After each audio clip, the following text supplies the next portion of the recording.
मैं खुलकर कहता हूं कि जब चाहूं नरेंद्र मोदी का करियर खत्म कर सकता हूं, क्योंकि मुझे मोदी के वो सारे राज पता है जिसके बाहर आने से पूरा मोदी का इकोसिस्टम डरता है। कि मैं नरेंद्र मोदी के करियर को जब भी खत्म करना चाहता हूं मैं कर सकता हूं। नरेंद्र मोदी को कुर्सी से हटाने की पूरी रणनीति तैयार हो चुकी है।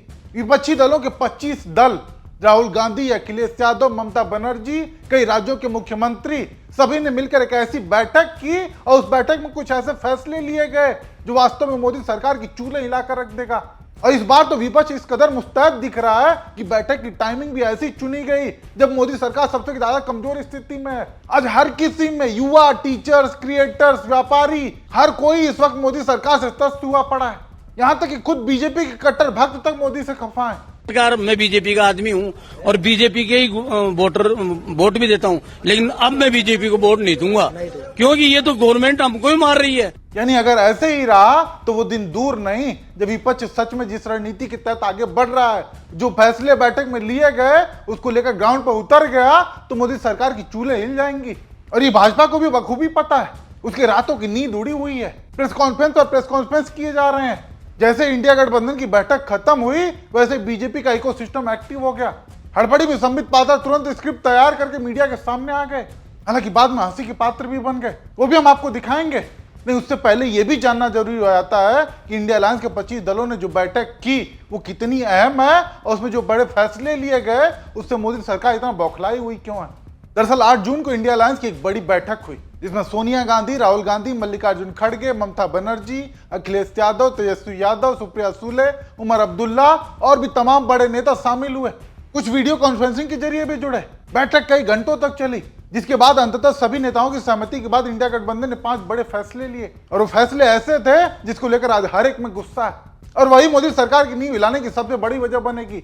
ये सहमति बनी कि एसआईआर, मतदाता सूची में हेरफेर तथा चुनाव की निष्पक्षता पर उठे गंभीर प्रश्नों के संबंध में भारत के माननीय मुख्य न्यायाधीश को एक पत्र भेजा जाएगा।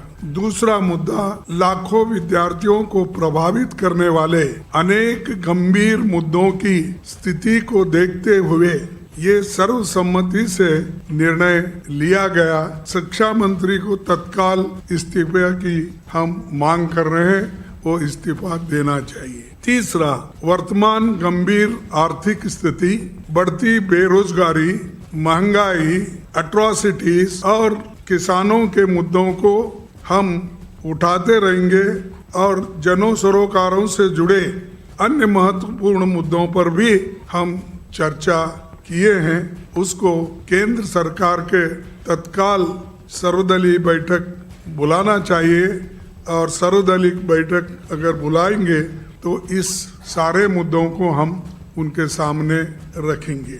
चौथा, यह सहमति बनी कि इंडिया गठबंधन के सभी दल प्रत्येक 2 माह में बैठक करेंगे। अगली बैठक अगस्त माह में हैदराबाद में आयोजित की जाएगी।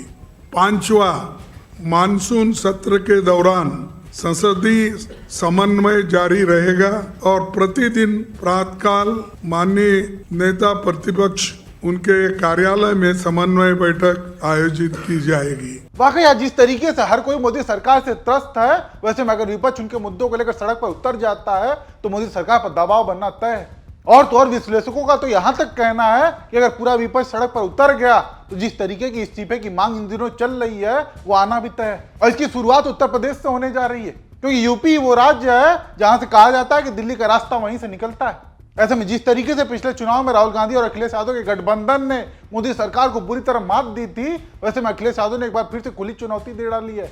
और मैं फिर कहता हूं, जहां जहां आप लोग जीते हो बाई इलेक्शन में, अभी 27 भी आने वाला है, अगर एक भी लोग वो जो विधानसभा आप जीत करके दिखा देना, मैं on the floor of house कह रहा हूं अध्यक्ष महोदय, अगर निष्पक्ष चुनाव होगा तो एक भी भारतीय जनता पार्टी वहां पर सीट नहीं जीतने वाली है।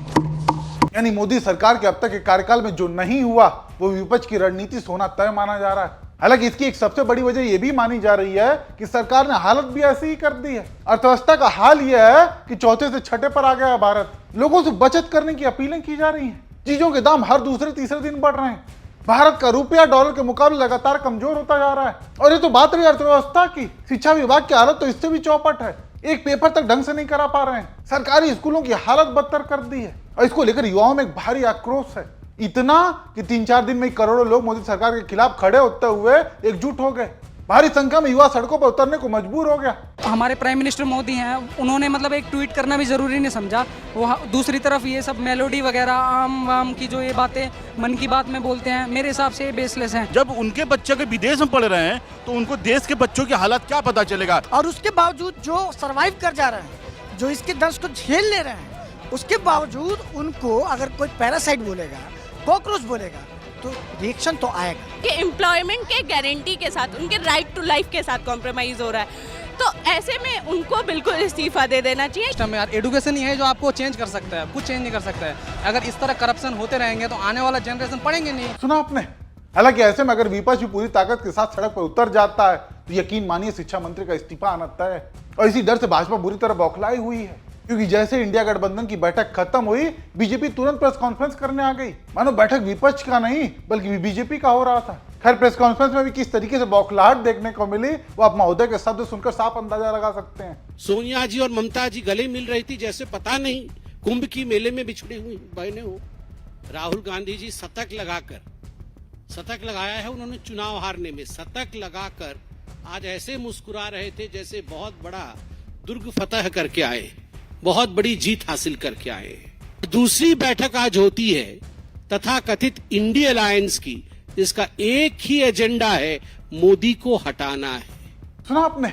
बीजेपी को भी बखूबी पता है कि आज के हालात को देखते हुए एक भारी संख्या में लोग उसके खिलाफ खड़े हुए हैं और इसीलिए उसकी बौखलाहट संबित पात्रा के शब्दों में साफ देखने को मिले। वो चाहे सोनिया गांधी और ममता बनर्जी पर टिप्पणी करना हो या फिर अब राहुल गांधी के मुस्कुराने से भी चिढ़ मच रही हो। खैर, अब देखना ही होगा कि विपक्षी दलों ने जो 5 फैसले लिए हैं उसको लेकर सड़क पर उसकी क्या तस्वीर देखने को मिलती है। बाकी आप दर्शक विपक्ष के इस गठबंधन को किस तरीके से देखते हैं, आप भी अपनी राय जरूर कमेंट करें।